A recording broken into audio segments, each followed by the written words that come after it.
Welcome into the Hot Read podcast for Friday, December the 8th. I'm your host, Easton Freeze, director of published content here at BroadwaySportsMedia.com. We're also brought to you by the 440 Podcast Network. You can follow me on social media at Easton Freeze.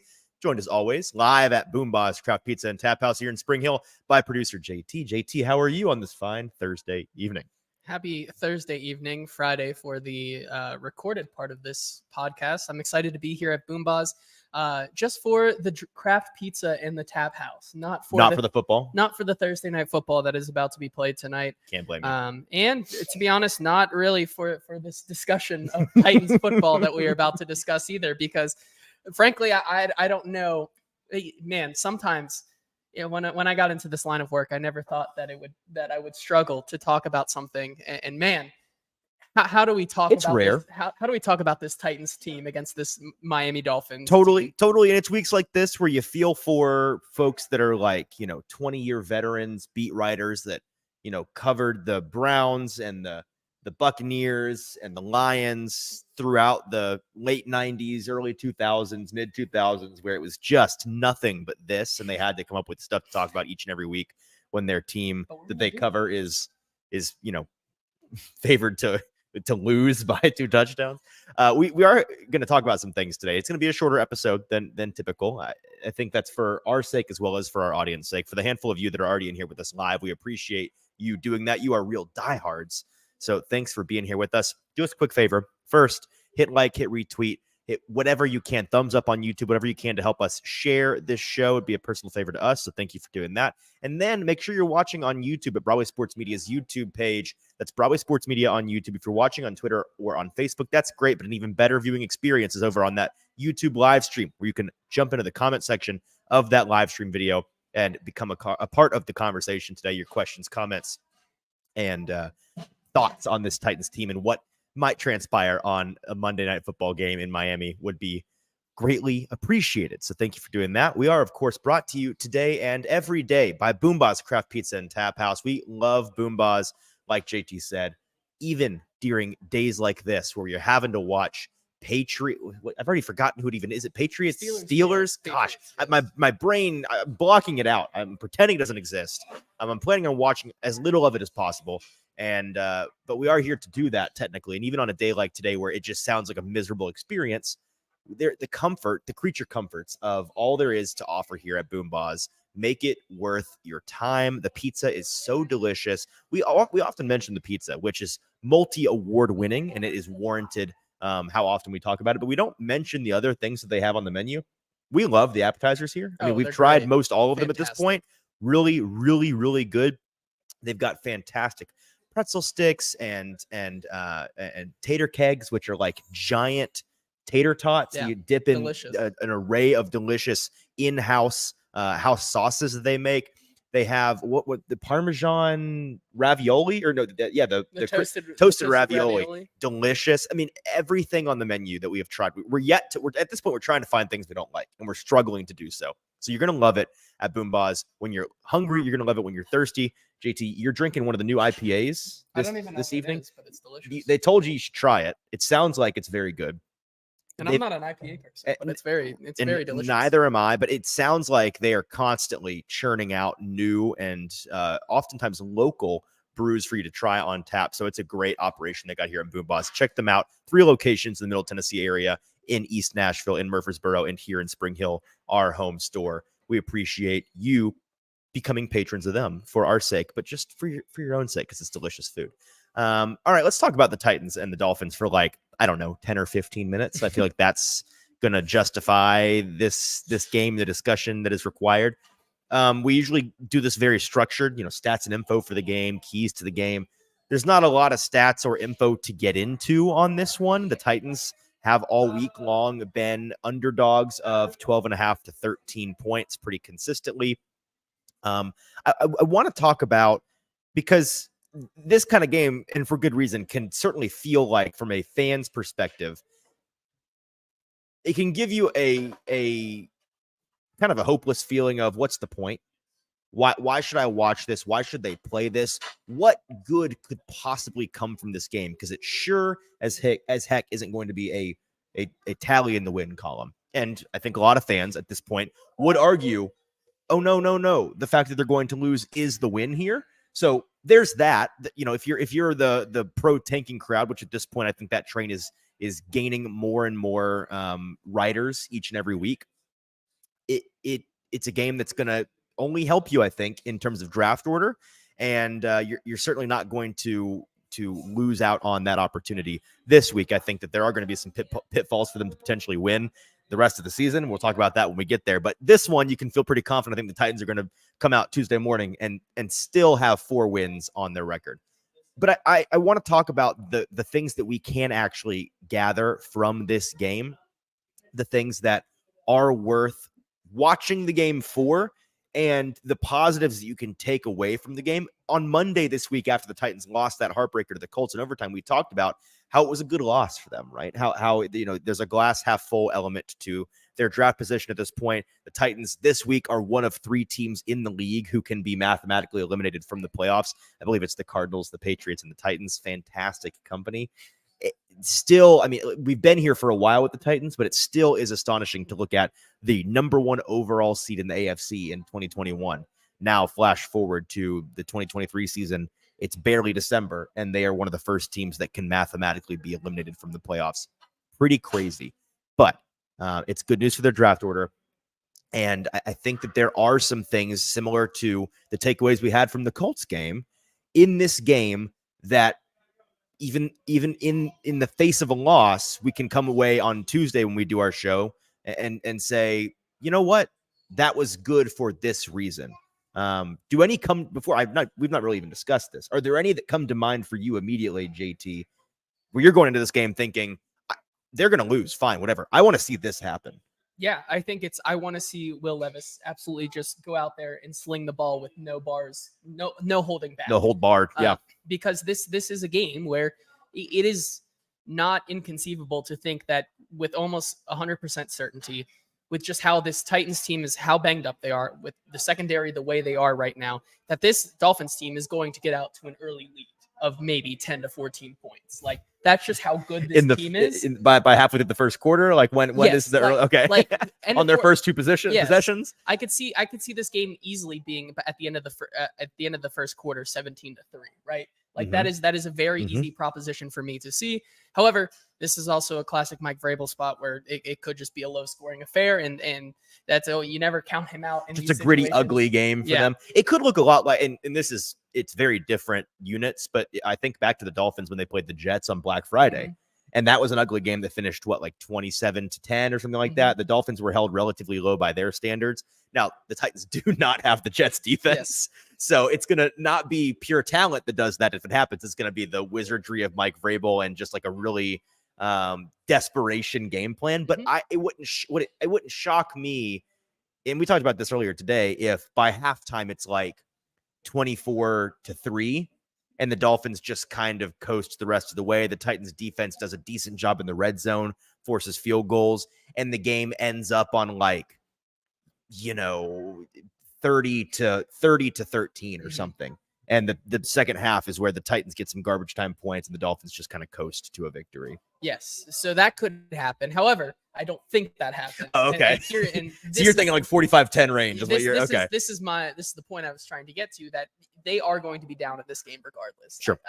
I think hopefully I'm wrong. Maybe I'm wrong and I get clowned on Twitter, but I don't think there is I think the Titans could win the toss and have a really nice scripted first drive and lead 7-0 for 4 or 5 seconds before a 2-play 70-yard drive comes down their throat on the first possession of the Dolphins. However, when they are down, I want to see Will Levis be able to air the ball out a little bit more. And I get that that's probably not an easy task. Can I play devil's advocate and ask to whom? That's what I was about to say. Right. It is to whom. Obviously, DeAndre Hopkins is going to be one of the biggest targets. I want to see them kind of try to attack that middle of the field like they did last week with Chig. I want to see Chris Moore involved. And then, of course, Treylon Burks gets back into this game. Yep. Can we see him kind of either paired up with Jalen Ramsey or Xavier Howard? Can we see him start to get going a little bit? I think that's a very big point in this game. And regardless, of that, I just want to see Will Levis, what he does when he's down egregiously in these games, and just be able to show off that big arm and try to get himself back into this game. And even if he fails, I want to see that aspect of his game. And I have a feeling along the lines of who's going to be covering who, just by the way, I have a feeling that Jalen Ramsey may have gone to somebody in the Dolphins coaching staff, gone to somebody's office this week and said, like me and DeAndre Hopkins, we have a history. They played, he was on the Rams. DeAndre was with the Cardinals. You go back and look at some of the battles that they had over the past couple of years. Both players very talkative on the field, both alphas, both some of the greatest players at the position of their time. And so it wouldn't shock me if he wants a little ISO action on DeAndre Hopkins. But to your point, that should open up the opportunity for some other guys to get going. I want to talk about what some of those other guys could potentially do in this game. Again, as a really like a glorified exhibition more than a, can you win this football game? Again, they're going to, I don't think they're going to quit. And that's one of the other things, by the way, that I want to see. We saw last week that no matter the record of this team, no matter how much they are down or how big a lead they've blown in a game, Mike Vrabel's team, we've talked earlier in the season about how like is Vrabel losing the locker room? Is the message not getting through the guys? I think last week was it did more to disprove that than anything else we've seen this year. The way that his guys fight to the very end, even in the face of defeat, even in the face of futility in terms of playoff status. And so I want to see that fight here because this team very different on the road and at home. Can we see the first road performance where they're going to get beat as bad as they have in other road games, we are assuming, but can they show more fight? Because we've seen them kind of quit on the road, in my opinion, at times this year. In that Cleveland game, and I can't really fault them for that, they kind of quit in that one. The defense in the first Indy game where the run defense just couldn't, that felt like they were kind of quitting down the stretch a little bit.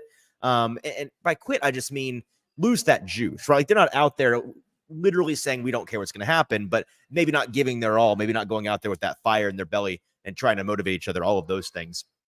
I'm a little bit pre-disappointed because this hasn't happened yet, but I'm afraid it's going to happen. We talk about what those other guys besides DeAndre Hopkins could potentially do against this team. I really want to see Kyle Phillips play in this game. And from folks in the media pool, and I've not had a chance to get to the Titans HQ this week, but some folks have spoken to him and about him being inactive, surprise inactive during last week's game coming into this week. Everything that I've seen and read, kind of nothing definitive, but kind of reads like a guy that may be inactive again. And a lot of folks are wondering why that is. It's really just an odd man out situation. His coaches, position coaches, talked either today or yesterday about how it is nothing that he has done. It is not a performance-based decision. It is the fact that he is somewhat recently no longer an option for them on special teams, right? He's not returning punts. So that added element to his Swiss Army knife usability, it's no longer there. He's a pretty singular player, even at his position, right? He's a slot only guy, right? He's not versatile really at all. Now, he's very good at the one thing he does, in my opinion, and his coach's opinions, but it is not versatile. And so you look at the rest of the wide receiver core, DeAndre is obviously going to play. Traylon was a first round pick who is versatile inside outside. He's coming back from injury. You need to get him going. And so he's back from injury. He needs to be out there. They're not, it's going to be a cold day in hell when NWI is inactive, as long as there's still a team that wants to run the ball at all, because they need him in the run blocking game. Chris Moore is maybe the guy you could point to most and say, maybe, but even with Chris Moore, I think they value his blocking ability. I think they value his versatility on special teams as well as a gunner. And then Colton Dowell has carved out a role for himself on special teams as a gunner on multiple different units of the special team side of the ball. So he's just the odd man out at this point, which makes sense. And he said that himself this week. Like, I get it. I understand the situation. And it's not a performance-based issue. It's just an odd man out issue. And that's really frustrating because this is precisely the kind of game where, man, the Dolphins have, Xavier Howard and Jalen Ramsey on the outside. They're going to try to really you'd imagine if we're seeing it, any NFL team is seeing it. Hey, the Titans only have one running or wide receiver. It's just D-Hop. Like, that's the whole thing, right? Like, maybe we should really bracket him, really take him out of the game, make somebody else beat us. They're going to do that. And a guy in the slot like Kyle Phillips, I think could really, really eat in a game like this. And I'm afraid we're not going to get to see it. Yeah, I think it would definitely be tough, because moving on to another point of why the Titans could stand a chance and have a dog in the fight in this game, it's controlling the time of possession. Sure. And one way to not allow this Miami team to score is simply just not allowing them to have the ball. Just never on the field. Yep. We know that give them literally a minute of possession, and Tyreek Hill has shown one play, 76 yards. that Boom, he gone. could go for 70 yards. You did it last week against And, the Commanders. I mean, one play, 76 yards to blow the game wide open. And so how do you kind of counteract that? You run the ball, and you run the ball effectively, which means Chris Moore active, NWI heavy usage in that run blocking. A lot of that, like Treylon Burks and DeAndre Hopkins and Chigakonkwo on the field as decoys to kind of open up some running lanes for Tyjae Spears and Derrick Henry.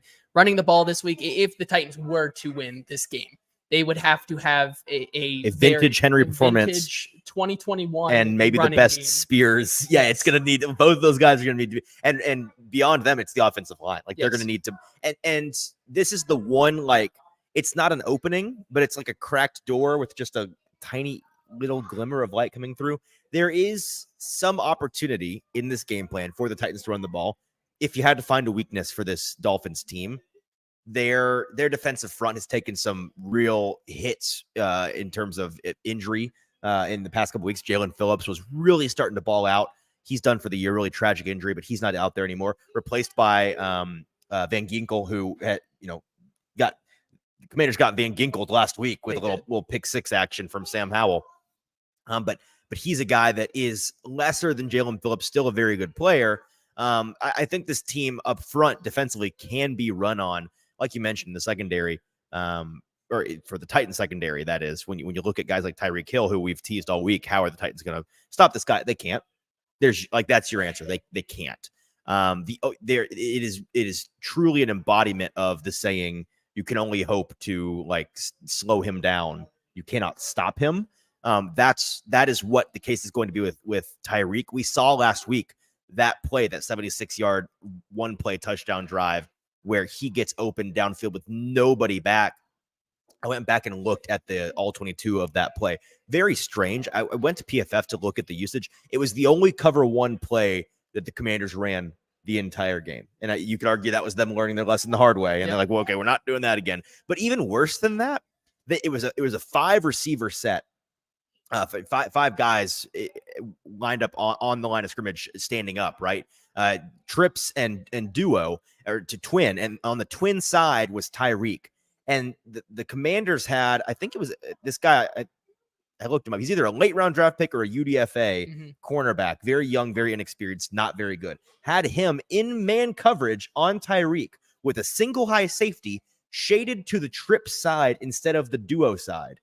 And they essentially put this young, bad corner on an island against Tyreek Hill and said, figure it out. And he didn't. It didn't work at all. That's the kind of thing from a scheme standpoint. I think you're going to see a Shane Bowen, Mike Vrabel. I think they're going to be much better prepared. I'm sure they showed that clip early on in the tape room this week and said, hey, this is the kind of thing, talking to coaches and players, we're not doing this. We're not he's already going to beat us when we give him our best look. We're not going to give him easier looks than this, or than we should. Easier looks like this. And so that's the kind of thing where I think that's going to be a difference between some of the games where they have murdered the Broncos, murdered the Commanders, and this game. Now, maybe the talent deficiency just is too much, and that wouldn't shock me.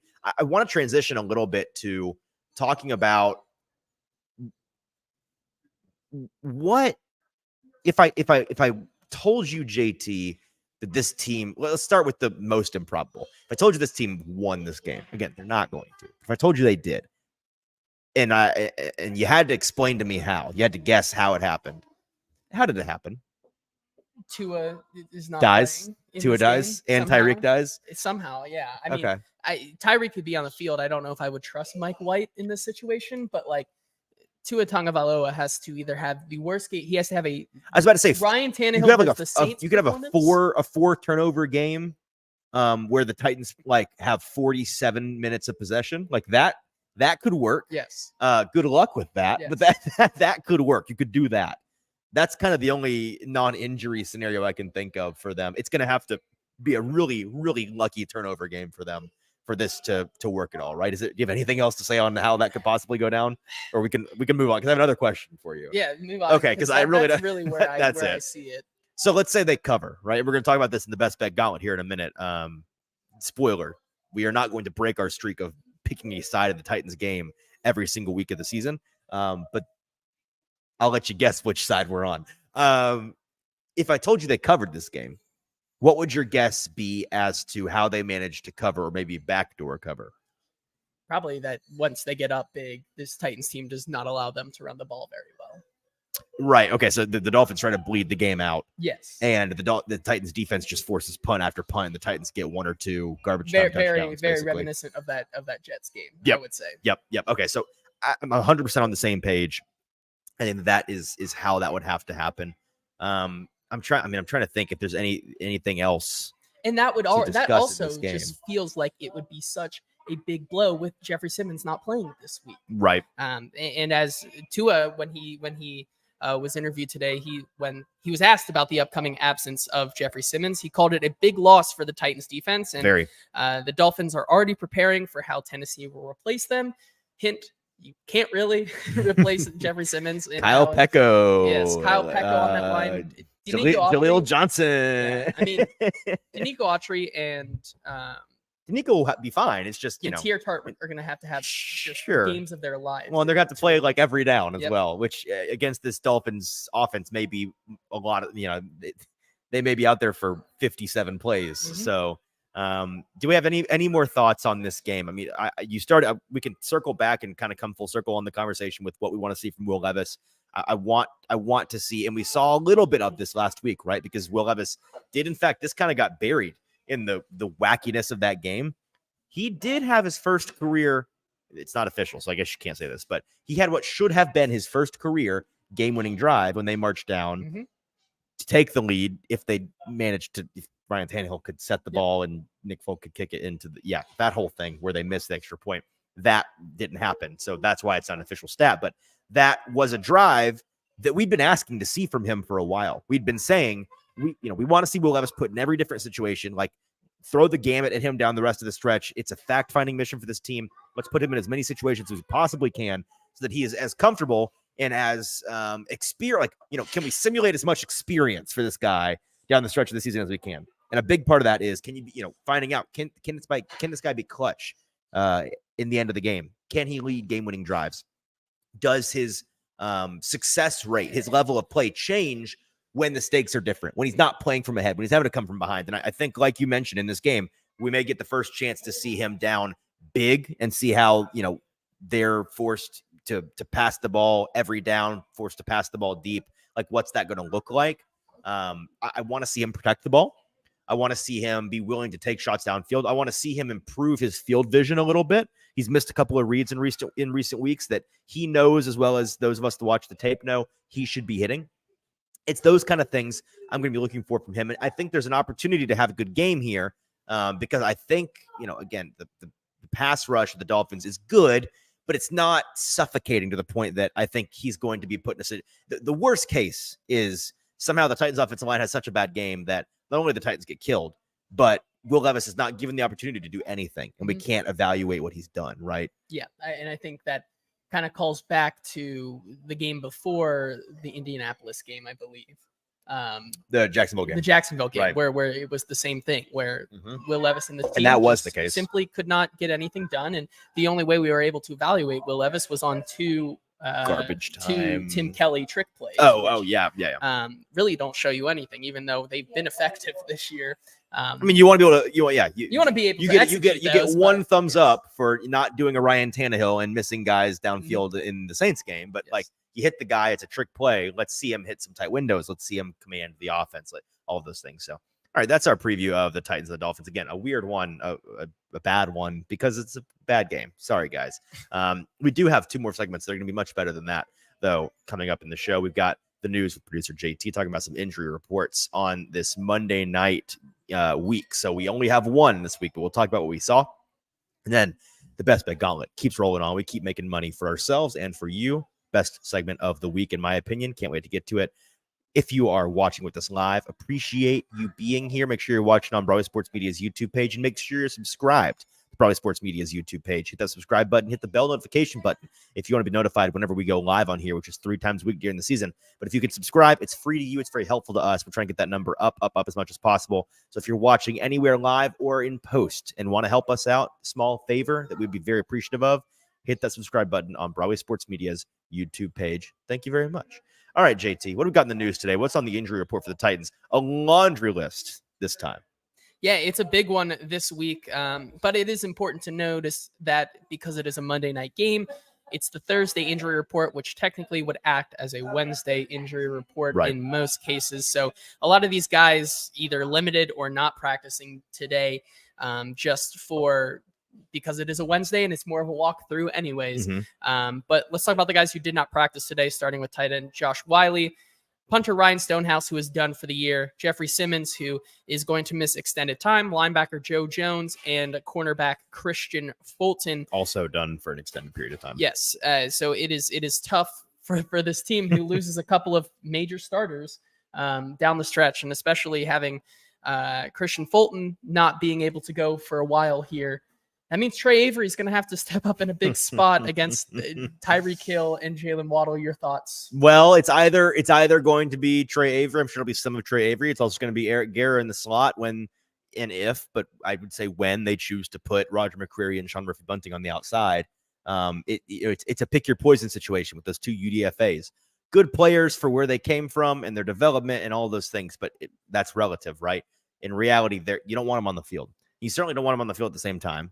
That's not going to be the case, but you're going to have to choose one or the other, inside or out, pick your poison. And I'd imagine they're probably going to mix that up and try different things. But it's a weird injury report because, again, like you said, we only have 1 day's data point to go off of. But also, we've got guys on here, the handful that we know, like we know that Stonehouse is not playing. We know that Simmons is not playing. We know that Fulton's not playing. Nothing to discuss on those guys.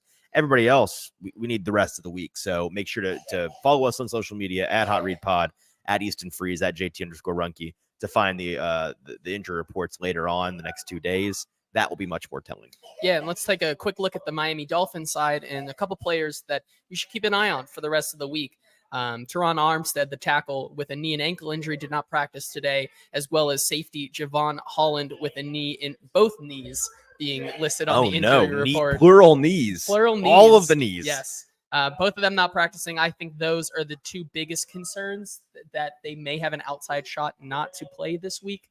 But everyone else, so far, so good.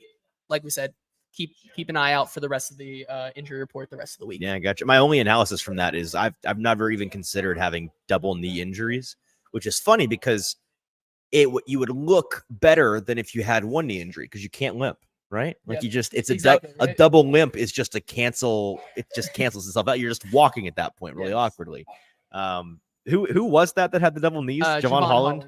Okay. Yeah. Something to notice with him. We'll keep an eye on that the rest of the week. Yeah. And then let's talk about Kyle Phillips, who, like you said, not feeling great about his availability this week, not because of his performance or an injury, just because he, like you said, he seems to be the odd man out.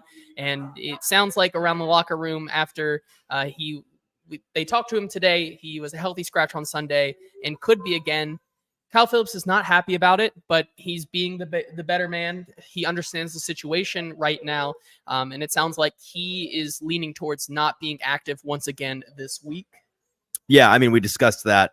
I'm going to be really bummed if he is. I'm not going to be surprised if he is because of the fact that he's an odd man out.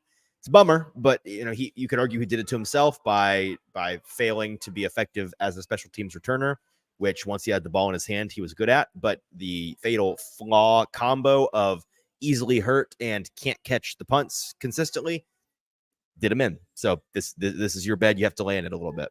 Yeah, and then we can move on and talk about Derrick Henry, who we said if they want to have a chance of winning this week, we need to see a historic Derrick Henry day of old. Be very reminiscent of his olden days. Right. And that would come with him having a game with over 100 rushing yards and at least 2 rushing touchdowns. And if he were able to do that, he would move up the rankings and tie Sean Alexander for the most games with such 100 plus rushing yards and 2 rushing touchdowns with 19. Gotcha. Yeah, I mean, this is yet another. I'm looking at this list, right? This is the list of all-time players with 100 rushing yards, 2 touchdowns. It's yet another list that we've talked about with Derrick Henry. All of these statistical lists where you're like, oh, look, it's Derrick Henry and a bunch of Hall of Famers. You got Jim Brown, Hall of Famer. LT, Hall of Famer. Emmitt Smith, Hall of Famer. Sean Alexander should be a Hall of Famer, in my opinion. Maybe one day soon. Derrick Henry, Walter Payton, Hall of Famer. Eric Dickerson, Hall of Famer. Barry Sanders, Hall of Famer. Adrian Peterson, future Hall of Famer. And Priest Holmes, who's probably not going to be a Hall of Famer. But that's the list. It's Derrick and Priest at the bottom, and a bunch of guys that are Hall of Famers or will be Hall of Famers. What did Priest Holmes do to you, man? I was looking at this list today. Nothing against Priest Holmes, but I was looking at his numbers, and he was the only guy on this list that isn't in, which is just Sean, Derrick, and Priest. He's the odd man out here. He's Adrian Peterson. Well, sorry, we've already kind of he's in. Yes, but you're right.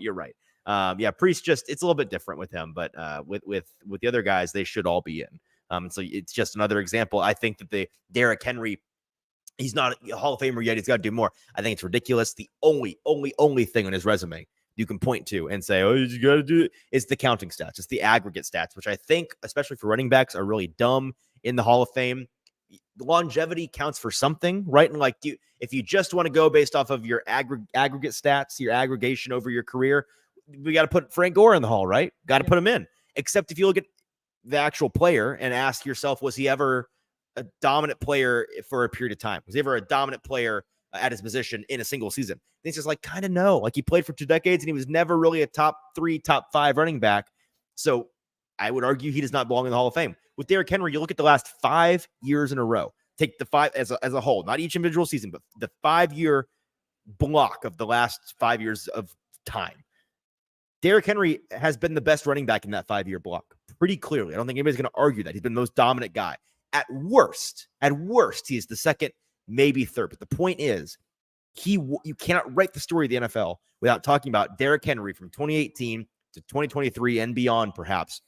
He was that dude for an extended period of time. He was a top 1, 2, or 3 running back in the league all of those years. And he is on every non-aggregate, single season, multiple seasons, single game, stretches of games, peaks, efficiency, every kind of different statistical table you can put together besides full career aggregate stats. He is, like I said, among all of the Hall of Famers. So the dude's a Hall of Famer. I really don't have any doubt personally that he's going to get those aggregate stats, and then there really will be an airtight case for him. But in the meantime, you can rest assured the guy's going to be in Canton. And that's going to wrap up our news segment for today. All right, that's JT with the news, and it leaves us with one segment today, the Best Bet Gauntlet, an update on some of our successes in the Best Bet Gauntlet, because boy, oh boy, we have been so successful. As a tandem, JT, you and I are 84, 59, and 5 on the year all time since the beginning of last season. The Best Bet Gauntlet is up 35 units. That's a lot of money. If you blindly put $100 on every Best Bet Gauntlet bet since the beginning of last season, you'd be up $3,500. That's free money. If you're betting with us, you aren't trying to win. It's plain and simple. For our individual parts, JT, you, after a 4-1 week last week, moved to 43, 28, and 3. I am just behind you at 41, 31, and 2. Both of us doing very well this year. Looking to continue that in week 14. You beat me by 1 game last week, which means I get the first pick in this one. And I'll do that in a minute because I forgot you put this in here. Very important shout out. Somebody this is on YouTube, correct? Yes. A day ago, Viso on YouTube commented his bet along pool, which he clarifies does not include every bet from the Best Bet Gauntlet. I think he picks and chooses, is yielding year to date performances of 12.14% for JT and 12.58% for Easton. Appreciate the good work, guys. Appreciate you, Viso, for being a smart man. Or woman. Viso, I don't think that's gendered. A very smart person for tailing us. It is funny to me that you have a better winning percentage with my bets than JT's. You must be just picking my good bets and JT's bad bets because he's been beating me wire to wire this year, albeit close at this point. So maybe pick more of JT's bets and not the bad ones is what I would advise you to do. All right, now on to our first pick of the week. What are we in, 14? 14. Yeah, time flies. The week 14. Best Bet Gauntlet, first overall pick. I'm going with the Cleveland Browns -3, giving 3 at home against the Jacksonville Jaguars. This is a play for a couple of reasons. First of all, Jacksonville's injuries, which we talked about on, I think, our Tuesday show this week, piling up. This team is really banged up, besides the fact that Trevor Lawrence is a big question mark. He did practice some today, but was in limited fashion. Whether we get a banged up Trevor Lawrence on a bum ankle who can't really move, or CJ Beathard, who is CJ Beathard, this is a good situation quarterback wise. The Browns, for their part, are going to be rocking with Joe Flacco, who looked sneaky serviceable last week, looked like the elite Hall of Fame player that we all know and love. That's very facetious, but he does, in fact, have a Super Bowl ring and a Super Bowl MVP ring, so put some respect on his name. You get Beathard versus Flacco. You get bum Trevor Lawrence versus Flacco. I don't really mind that matchup. I also love the fact that the weather is going to be a very common theme for games this week. Gross weather forecast across the U.S. In some cases, kind of severe. In this one, they're supposed to get torrential downpours and high winds. The winds in this game may average 15 to 20 miles per hour. So throwing the ball in general and it being wet in those winds might be all but impossible, in which case I'm going to lean on the team that is the better running team, which is Cleveland. In my opinion, I think that the running back situation, Jacksonville may have the better backs, but I think Cleveland's ability in the trenches to get to move that line of scrimmage is a point in their column for me. We're coming off a short week for the Jags, so that's important. Those other injuries besides Trevor, they lost wide receiver Christian Kirk for the year. The left tackle who rolled up on Trevor's ankle, Walker Little, he's down.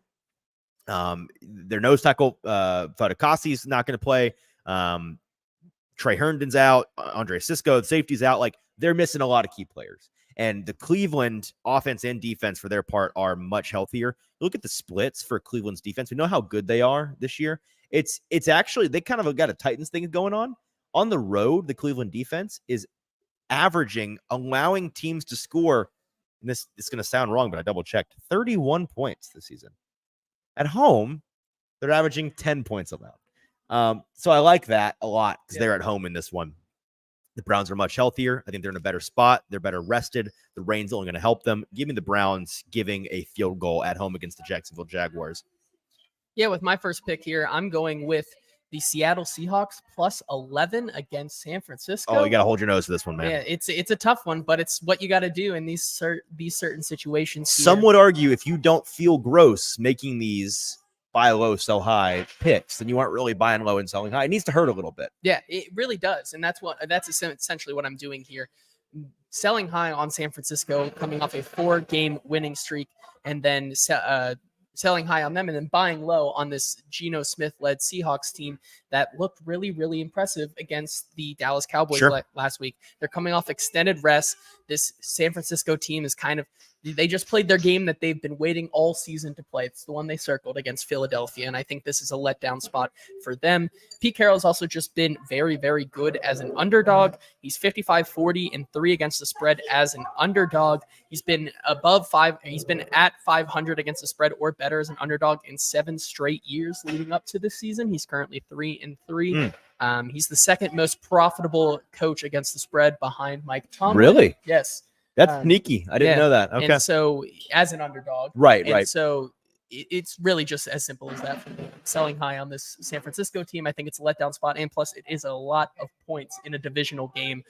So give me the Seahawks plus 11. Yep, I hate how it makes me feel, and I'll be with you. We'll be suffering together on that one. With my second pick of the Week 14 Best Bet Gauntlet, give me Carolina for the second consecutive week. They cashed for me last week. I think they're going to cash for me again this week. They are getting 5 points on the road at New Orleans. Very simple handicap here.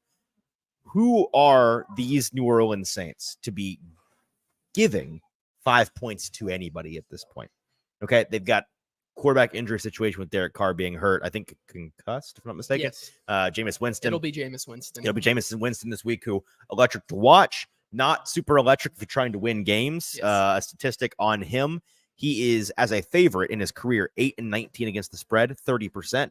His head coach, Dennis Allen, said, hold my beer. I'm even worse than that. Dennis Allen in his career as a head coach, 5-16-1 against the spread as a favorite, 24%. So that's just a dynamic duo right there. And then add in that they're at home. They're 0-5 against the spread at home this season. Well, that's not hard to do when you've been favored 10 times this year and you've covered once. They are 1-9 as a favorite this year. It's just what are we doing as a society, as a market, for the Saints to have been favored in 10 games? I mean, we've talked about how their schedule is Charmin soft. holy cow, their schedule is charming soft. But yeah, the Carolina defense, it's healthy and improving. Sneaky good since their bye in week 7. They are 10th in EPA, 8th in success rate. I think that Ajiro Evero, the defensive coordinator of the Panthers, has this team trending in the right direction on the defensive side of the ball. And I think that this Saints offense that is without their starting quarterback, inept in the red zone, it's just going to be a bad situation for them. I think they maybe not lose to Carolina, but it's going to be a disappointing performance against a team they should beat at home. I think Carolina covers the 5 easily. Yeah, I'll be tailing you on that one. My next pick here in the Week 14 Best Bet Gauntlet, I'm going to go with one of the picks that I just took 2 weeks ago or so. I'm riding with the Bears once again against the Detroit Lions, plus 3.5. For a lot of the reasons we already talked about, right? It's going to be very bad weather in Chicago this week, rainy. I've heard early reports that are projecting about 30 to 45 mile per hour winds. I don't expect that. I'm expecting Jared Goff is 20 to 25. particularly good outdoors in the weather, correct? No. Isn't that how that works? No. It's is he actually the worst in the league? He is the worst quarterback when considering weather, and he will not be playing in his beloved dome. His cushy little dome. His cushy little happy place. He'll be having to go to Soldier Field and play this Bears team, which has looked really, really sneaky good the last couple of weeks after getting Montez Sweat, signing him. That secondary has come along. Tyreek Stevenson, who is another draft pick that they got from Carolina, has looked really, really good, like we were hoping he would.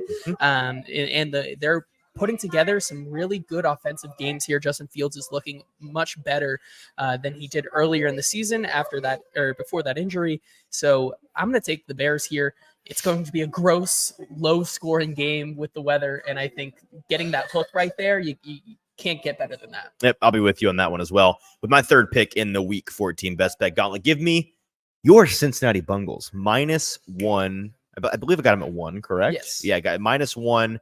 At home against the Indianapolis Colts. This is a fate of the Colts, folks. The Colts they're a fraudulent team. That's not to say, the Titans are also bad. They're worse, but they're not frauds. Everybody knows what they are. People don't know what the Colts are yet. They are 100% fraudulent. They're going to get murdered by the first good team they play, whether it's if they make it to the postseason or at the end of the season. I don't know the rest of their schedule, but it's going to be a brutal unmasking for them. It's a credit to what Shane Steichen as a head coach in his first year has done. I think he's got the goods. I think he's a very good coach. He's able to do less with more more with less. There we go, on a consistent basis. And so that's very good news for the Colts.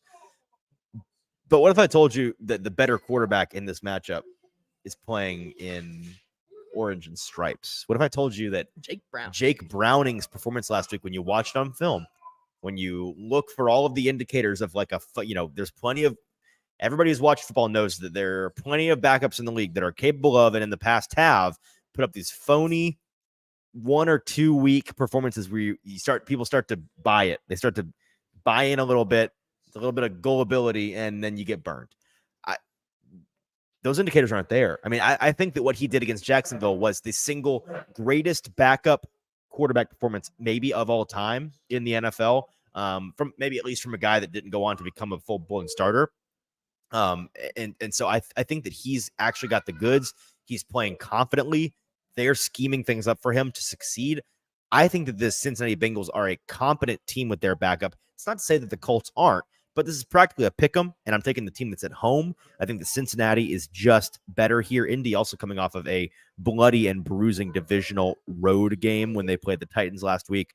I think that Cincinnati is going to win outright, so I'm going with Cincinnati -1. Yeah, my next pick here, going to keep this short, simple, and sweet. I'm taking Miami -13. If you want my reasoning, go listen to this this episode that we just did. Just rewind about 20 minutes and you'll hear plenty of reasons why.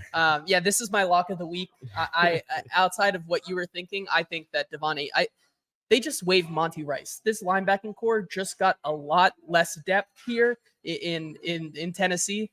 I don't think they stopped Devon. They went from really bad to badder. They lose Jeffrey Simmons. Right. We can admit that front seven is also banged up. No Christian Fulton out there. Jeffrey Simmons. Gonna have a UDFA corner on the field. Devon Achane and Raheem Mostert are going to absolutely eat this team alive. They sure might. They might. Big. Well, and if they don't, Tyreek and Jalen will on the outside. So I'm taking. Yep.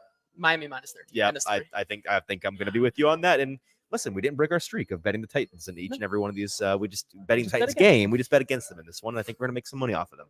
But if we don't, it's an emotional hedge, a little bit, not emotional, but it's a business hedge for the show, because if they cover, or if they somehow, by the grace of God above, I mean, like, I think every non-believer on the planet may be drawn to attend a church for the first time if the Titans win this game, because clearly there is a higher power involved.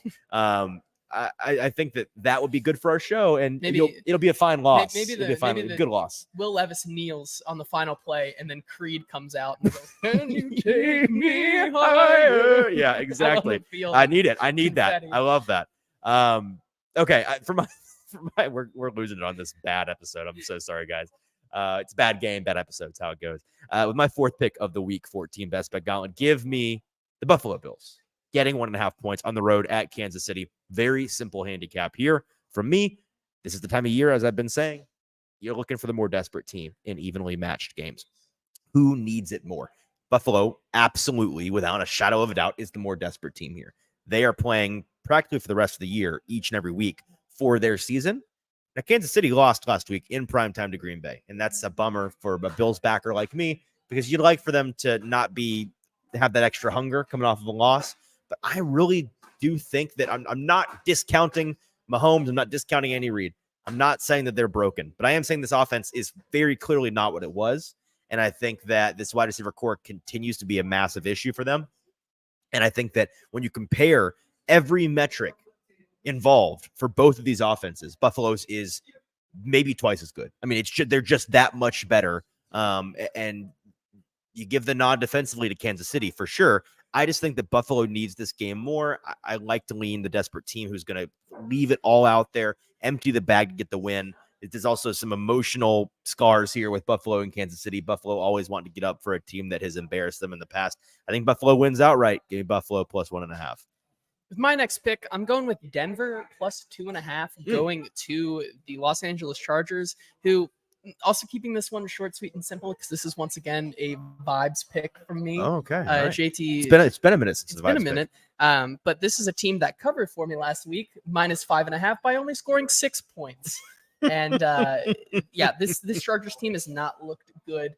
I expect after what they've not looked good because they are not good. Yes. Right. This is a spot where last week we expected kind of that defensive regression to come for the Denver Broncos. Russ had a little bit of a down game, but now they're playing a Chargers team that hasn't looked much better than some of the bottom dwellers of the league. And I expect that this is a game that the Broncos need a lot more than the Los Angeles Chargers do, especially since Denver is still very much in the hunt for a playoff spot. This is a must-win for them, a divisional game that means a lot more. In a divisional game, I'm going to usually pick the dog 9 times out of 10. So give me the Denver Broncos plus 2.5. Yep, I dig it. With my last pick of the Week 14 best bet gauntlet, fifth and final pick is the Baltimore Ravens plus 7.5. They are at home against the Rams. This is a weather pick as well. I would not be on this side if it were not for the forecast of very bad rain, very bad wind, and cold. The only thing the Rams have going for them offensively, they've got a pair of good receivers, don't get me wrong. But the engine, obviously, that is doing more with less is Matt Stafford, who is having a sneaky, very good year. It's sneaky because nobody watches the bad team, but he has had a very good year. The weather is just going to take him out of this. It's not going to be his fault, but that's just how it's going to be. I may change this pick out if suddenly it is sunny and 60 and the weather flips on us. But as long as the weather looks bad for this game, I think that the rushing attack, the 1-2 punch of Lamar Jackson and Gus Johnson, who is Gus the Bus, had a really Gus Edwards, Gus the Bus, really having his best year of his career. I've not looked it up, but I feel like I can say that safely. Yes. He's scored a whole lot of points. And I think that 1-2 punch running the ball in the disgusting conditions is really, it's that simple. It's going to be enough for this much better Baltimore team on both sides of the ball to completely contain the Rams. I think it's going to be a low scoring game. I think it's going to be a game that's going to be like Baltimore 17, Rams 6 or something like that. I think Baltimore covers this. I think they win by double digits. Yeah. And with my last pick here, going back to the well that I did a couple weeks ago, and you said I was an idiot for it, and I still stand by that. You were proven wrong. I were still proven wrong. stand by that pick, by the way. But going back once again, I'm Clearly, taking 'cause Dallas. you're doubling down. You're doubling down. Dallas minus 3.5 Sure. against Philly here. I Hey, still you know think, what? You're not an idiot this time. Thank you. In this situation, I'm not gonna Okay. double idiot you. You're All just a single Thank you. idiot. Thank you. Yeah. But yeah, I think once again, I think the Eagles are frauds. I think this Dallas team is a lot better. Dak is playing. Remember when I said that I was buying in on Dak that time of year where Dak is the best quarterback and everybody thinks, ooh, MVP conversation? Sure. Hasn't innings going, and I'm going to ride it for as long as I can. Sure. I think this is the better team top to bottom right now. I think Jalen Hurts, it's a crime that he is being considered for the MVP vote right now. I would Him and Brock Purdy both. I'd Take them honestly both off. I'd put Brock Purdy over him right now in the MVP conversation. I would, but also they're both another absolutely day. not. Yeah, no, don't do But it, I'm taking please. Dallas God, minus I'm begging 3.5. I think they win by a touchdown in a game that they really need if they want to keep pace in the division and possibly have any outside chance at the 1 seed. Yep. I mean, and that's just the way it works in the NFC East. These two teams, the Eagles and the Cowboys, they split every year. Yep. And so the split, Dallas is going to win this one. It's going to be a 1-1 split. All right. To recap our Week 14 best bet gauntlet, which we'd love for you to bet along with us. So here's what you need to put in your bet slip. JT has Seattle plus 11 at San Francisco, Chicago plus 3.5 at home against Detroit, Miami minus 13 at home against Tennessee, Denver plus 2.5 on the road at the Chargers, and Dallas minus 3.5 at home against the Birds, the Eagles. I've got Cleveland minus 3 at home against Jacksonville, Carolina plus 5 at New Orleans, Cincinnati minus 1 at home against Indy, Buffalo plus 1.5 at Kansas City, and Baltimore minus 7.5 at home against the Rams. That is the best bet going for Week 14. And that is our show, folks. We appreciate you tuning in, even when things are grim, things are gross and grimy and disgusting, and we have to talk about bad football teams and bad football games. We appreciate you still consuming the show, still consuming the content, still following us on social media at Hot Read Pod on TikTok, Twitter, and Facebook. All of those things are fantastic, and we love you guys for doing it. So make sure you're followed. Make sure you're tuned into the shows and commenting live. We love when you guys interact with us live, and we love when you subscribe to Broadway Sports Media's YouTube page. Until Tuesday, JT, we haven't discussed this, so I'm assuming we could do Tuesday, but yes, we're going to do Tuesday. Our buddies on the 440 Network, Braden and Zach, are going to go right after Monday Night Football. They're going to go reaction show. We do reaction shows with every other game of the year, so we'll take this one off. We will do our reaction on Tuesday around midday. Until then, for producer JT, I'm your host, Easton Freeze. Enjoy the football on Sunday and then stomach the football on Monday. We'll talk to you on Tuesday.